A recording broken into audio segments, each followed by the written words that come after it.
Hey, what's going on? Utah AR-15 here. I got a couple PMs asking about reloading. I know, like Yankee 4, a lot of people wants to get into it, get back into it, whatever. And got a few questions about what's the best stuff to start with. Well, I don't know. You know, a lot of room for thought on that. So let me just basically tell you what I did. This right here was my first pressed. I ended up getting it at a yard sale fairly cheap. It came with this. It came with the perfect powder measure. And it also came with the Lee scale. Well, powder measure is okay at best. The scale, I guess it was a good scale, but a little bit finicky. And then it also came, you know, with a bunch of little stuff. So I'm just going to give my opinion about reloading. I'd recommend getting a decent scale. Back here is an OSHA, however say, OSHA 1010 scale. Great scale, but I like the controls. The scale right here, the Hornady, is just the Model M scale. Got this on eBay, I believe, for $35 shipped. Great scale. As you can see, easy settings. Grains, or you know, tenths of grains, full grains, and obviously tens. Easy to set. The latest one I picked up was this one. This is the great scale. Myself, I wouldn't recommend anybody just having a digital scale. I'd recommend getting some kind of balance beam scale, like one of these, and going from there. The reason I say that, because digital scales are known to be flaky, not perfect. Well, this particular one, the two of these are within a tenth of a grain of each other. I can live with that.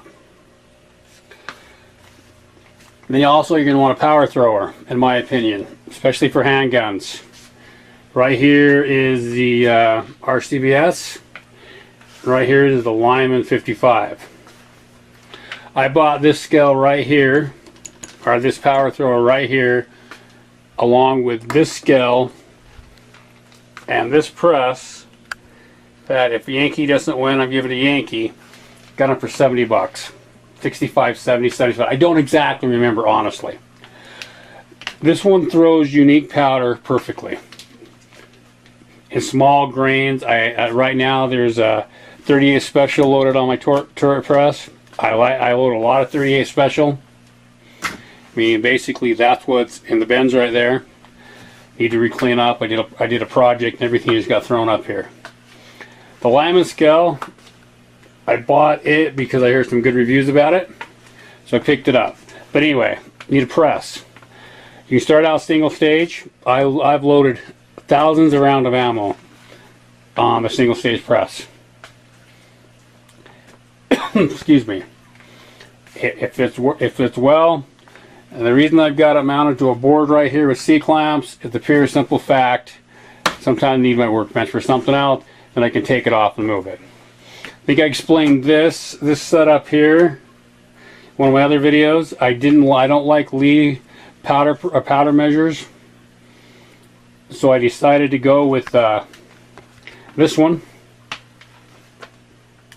for the pure simple reason I put it in there, ding ding, I'm down.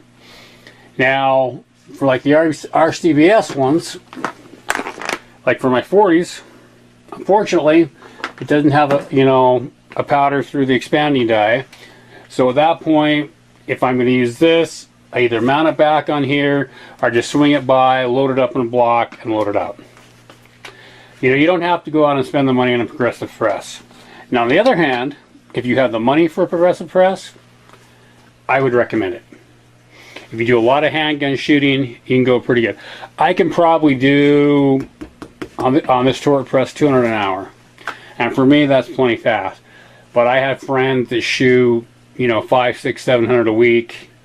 They would just assume to come out an hour, hour and a half, 2 hours, have their whole thing done and be gone. But I paid, actually did buy this new, I think, I know I looked at them. They're $100 for what you see right here. And what's awesome about them, you can buy these 4-hole torts. You get your guys set up, you just twist them, take them out, you put a new one in. Haven't had this press this long. Nothing's been loaded on this one but 38. This one over here, it's had 9mm, 40s, 38s, 357s, 30-06, 243 Winchester, 223. No, I haven't loaded 223 Remington. I had a set up, and then I ended up not doing it. The only gun I own, they haven't loaded for. Just really haven't got around with it. But anyway, get your press. This stuff right here is lead bullets. It works fine. You can move in something like this, but just as a comparison, you can see these 100 rounds for $16. Right there is a 500 count for $30, but they work. Obviously, your die set. If you're gonna use something like this, and if you want to basically use the Lee setup, or you want to, you know, rig something like I've got on here, then you want to power through the extender. They also make a rifle die for rifle cartridge. So when I start doing my 223s, I can put it down there. Whoa, just an extra step. If you buy one of the Lee kits, like this kit right here, if you buy this thing, it'll come with everything I talked about, which will be more than enough to get you going. They're just over $100. You get a primer, pocket cleaner, you get everything else, just about everything you need to load, with the exception of the dies. Now, I don't have an issue with Lee dies, even though these aren't these are Lyman dies right here, the back three, and this is a Lee power expander and power through. I picked up the dies on eBay, but I wanted to basically mess with this. But you know, it's really not a big deal taking a loading block and taking one of these and going. Now, when I did my 30-06s, my 243 Winchesters, I'd be on this press anyway. Because I'm going to want to take something, and I'm going to want to weigh out every charge, because I'm going to want more consistency. These right here, I don't remember what I paid for them, but these are 243 Winchester rounds, 6mm.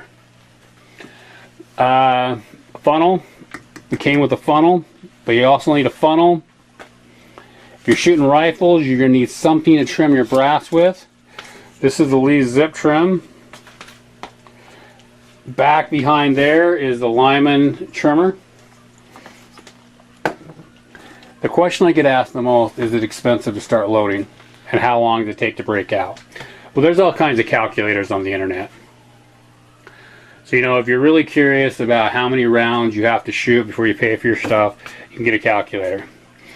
But in my experience, you can basically load pistol rounds for basically 40 to 60% of what you buy them for. It depends on what you load. Now, obviously, like I pointed out, if I'm going to use the lead, you know, basically the full metal jackets, the hollow point, it's going to be a lot more expensive than the lead. Just for a comparison, when I first got into it, 9mm, 500, $13. Not anymore, not even close. Anyway, I don't know if this is going to answer any questions. If you have anything specific, let me know. I do have a tumbler. I like to work with clean brass. Even though I've noticed with this, I still do a lot of stuff. I don't prime on the press. I have, you know, a hand primer. Not exactly sure where it's hanging out right now, but I have a hand primer. Use a hand primer. You know, here's some of the tools. You know, primer, pocket cleaners. You know, you just need a basic set of tools. I mean, the basic stuff. You know, obviously wrenches up there. The wrenches are going to be obviously like for here, and I got some for here. the size to basically. Why is that loose? I guess I don't know. I don't know why that's not tightened down.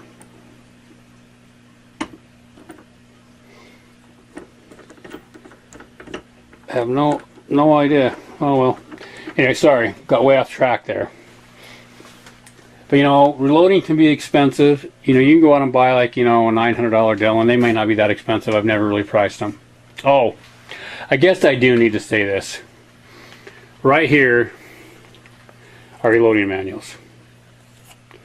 I know you can get this information off the internet. We all know that. But I'd recommend a reloading manual. The one I referred to the most is this one. The Lee reloading manual. Pretty generic. But you know, if you're going to shoot Barnes bullets, get the Barnes manual. Spear, get the Spears manual. The Lee kit comes with a very cheesy reloading manual. If you buy an RCBS, you're going to get one of the RCBS manuals. I'd recommend some cases. That's weird. That's actually green, and it looks blue on the screen. That's extremely weird. Yeah, that one too. You know, they come in all different sizes. Like these are some I have for my 40 Smith & Wessons. Well, that actually looks green. Okay, but anyway, the point I'm getting at, you don't need, I mean, you could even just do something as simple as an empty box. You know, something like this. You can, if you actually get decent boxes like this, you can save those to put them in. Anyway, this turned out to be longer than I wanted to, which I knew it would be. The other thing I'd recommend is a set of calipers. I mean, all this information on the internet. I'm just putting this out there, so if anyone has any questions or any, you know, because I got a few comments on it. But anyway, if you have any questions, shoot me a PM, comment. I'll do my best to answer it. I'm not saying I'm a pro at reloading. But, you know, like I said, I've done a few thousand rounds, and most of them have been done on a single stage press. This Toro press here has probably only had about 150 rounds loaded on it.